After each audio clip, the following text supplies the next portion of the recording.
خواجہ قطب الدین بختیار کاکی سب کہہ دو رحمت اللہ علیہ، بڑا ولی ہے، بڑا ولی ہے۔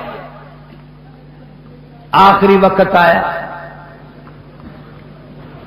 وصیت نامہ لکھ دیا، انتقال ہو گیا، لوگ آ گئے۔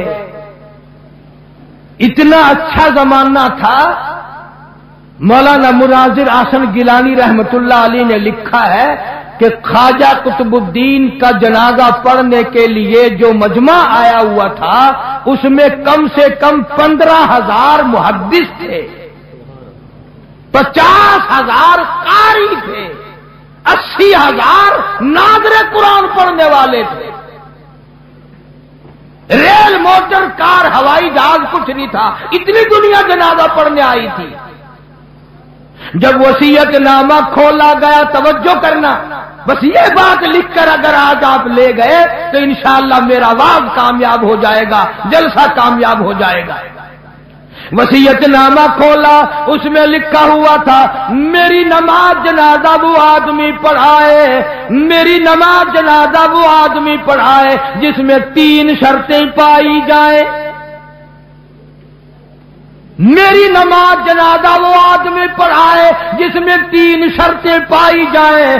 پہلی شرط یہ ہے ساری زندگی میں، ساری جوانی میں آج تک ایک دل بھی اس کی جماعت کی نماز تو کیا تکبیر اولا بھی فوت نہ ہوئی ہو۔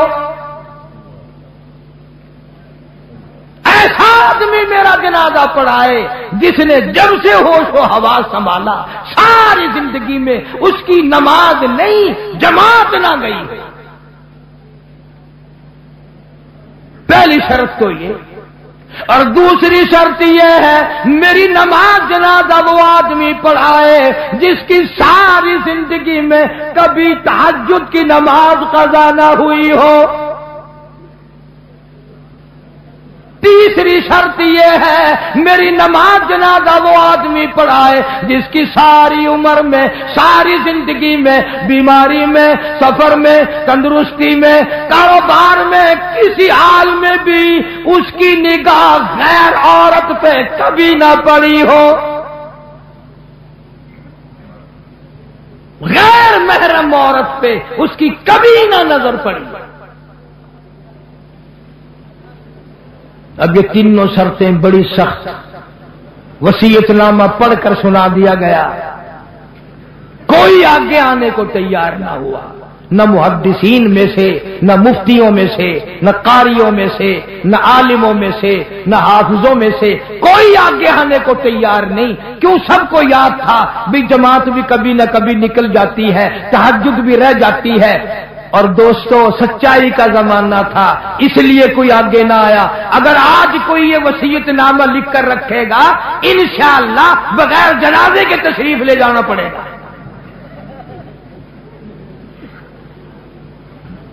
اگر آج کر ایسا وصیت نامہ بھی لکھو گے، ایسا ملا آگے آئے گا جس نے کبھی فرض بھی نہیں پڑے، وہ کہے گا چلو چھوڑو یار، اور نہیں اخبار میں فوٹو تو آئے گا۔ تینوں شرطیں بڑی سخت، خواجہ قطب الدین بختیار کاکی رحمت اللہ علیہ کی لکھی ہوئی شرطیں۔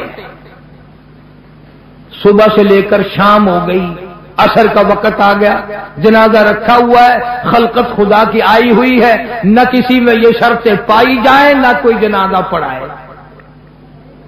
عصر کی نماز کا وقت جب قریب آیا، ایک آدمی صف میں سے نکل کر آگے آیا، جنازے کے قریب آیا اور منہ سے کپڑا اٹھا کے کہنے لگا او خواجہ تجھے کیا ملا، تجھے کیا فائدہ پہنچا، تجھے کیا چیز حاصل ہوئی، جاتے جاتے میرا پردہ کیوں کھول گیا۔ آج آج تک میرے رب کے سوا تیرے سوا کوئی نہیں جانتا میں کیسا ہوں، آج تو نے میرا راز کھول دیا، میں سمجھتا ہوں کس کو لکھ کے گئے ہو، کس سے جنازہ پڑھوانا چاہتے ہو، مجھے پتا چل گیا تھا پر میں اپنے آپ کو چھپانا چاہتا تھا۔ او خواجہ مجھے دنیا میں کیوں ذلیل کر دیا؟ اب دو باتیں ہیں، اگر میں اپنا راز بچاؤں تیرا جنازہ پڑھانے والا کوئی نہیں، اور اگر تیرا جنازہ پڑھاؤں میرا راز نہیں بچتا۔ کون ہے آج میرا پردہ بچائے؟ تو نے تو اپنا فائدہ کر لیا، میرا نام لکھ کر چلا گیا، شرطیں میرے بارے میں لکھی ہے، آج کے بعد دنیا مجھے کیا کہے گی؟ ابھی موت نہ جانے کتنا دور ہے، اگر اس کے خلاف ہو گیا میں کالی کملی والے کو کیا منہ دکھاؤں گا؟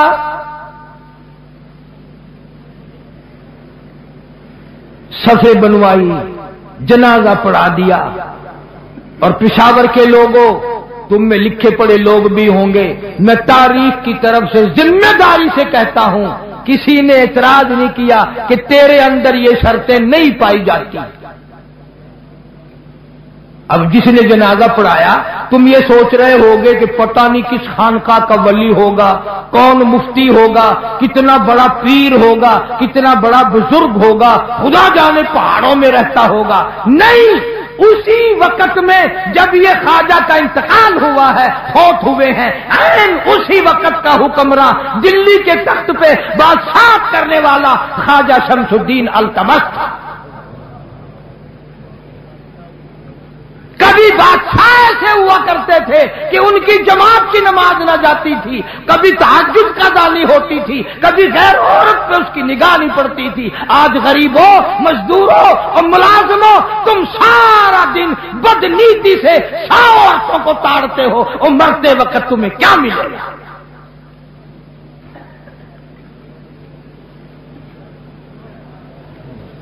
اور یہ لازمی بات ہے، جب بادشاہ متقی ہو، جب بادشاہ اتنا بڑا ولی اللہ ہو، جب بادشاہ اتنا بڑا دین حق کا پابند ہو، تو رعایا کا کیا حال ہوگا؟